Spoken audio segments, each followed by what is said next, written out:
Before Republicans can even move on to tax reform, they have to pass a budget, because that will allow for them to use reconciliation, which of course allows them to then go past tax reform, pass the Senate with only 50 votes versus the usual 60. So they have to pass a budget before they can move on to tax reform, assuming they're going to use reconciliation. And as you mentioned, it is not clear that there is unanimity among the Republican caucus around a way forward. And even if a Republican budget can pass the House, it's not even clear that that budget then can pass the Senate and vice versa. So, there are certainly some headwinds coming out of Washington as it relates to the budget and then the prospects for tax reform. John, how do you see it? Are the divisions on the budget and then on tax reform as pronounced in the GOP caucuses as they seem to have been on health care? There are a lot of divisions within the Republican caucus on things like, is the tax reform going to be deficit neutral, or is it going to reduce revenue?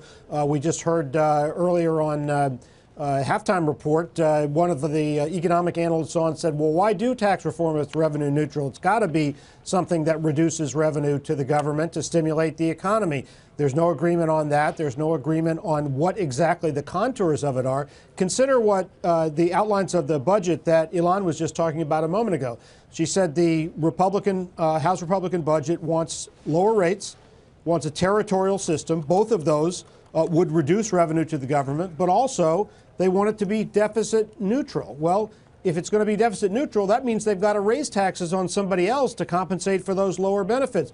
We've seen from the difficulty of the border adjustment tax that they're very reluctant to raise taxes on anyone else or do anything difficult in order to cut rates. So it is very tough. And on Libby's point about the budget, it is true that they can pass a budget resolution without Democratic votes. However, they cannot increase defense spending and cut domestic spending without Democratic support. They're talking about busting the so-called caps that come from the sequester bill several years ago. If they're going to substantially adjust those, they're going to have to get Democratic support for that, and they don't have it. So, Libby, that was where I was going to turn next. On any of these things, is there any reason to believe that there could be anything other than basic, the Republicans go one way and the Democrats go another? Are the Democrats just happy to see the Republicans have all this internal trouble and watch gladly while it happens?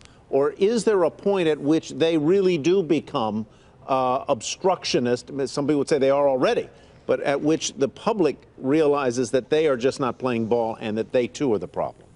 Yeah, I mean, it's an excellent question. You certainly, right now, what the Democrats are doing is, in some ways, taking a page out of Majority Leader McConnell's playbook when he was in the minority and President Obama was president.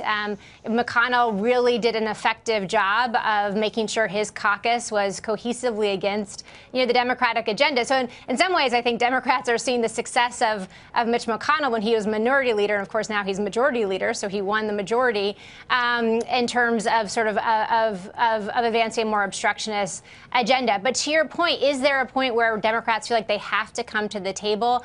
Potentially. I think some people would say, in retrospect, maybe Republicans should have led on something that had more bipartisan support from the beginning, like infrastructure. Hey there, thanks for checking out CNBC on YouTube. Be sure to subscribe to stay up to date on all of the day's biggest stories. You can also click on any of the videos around me to watch the latest from CNBC. Thanks for watching.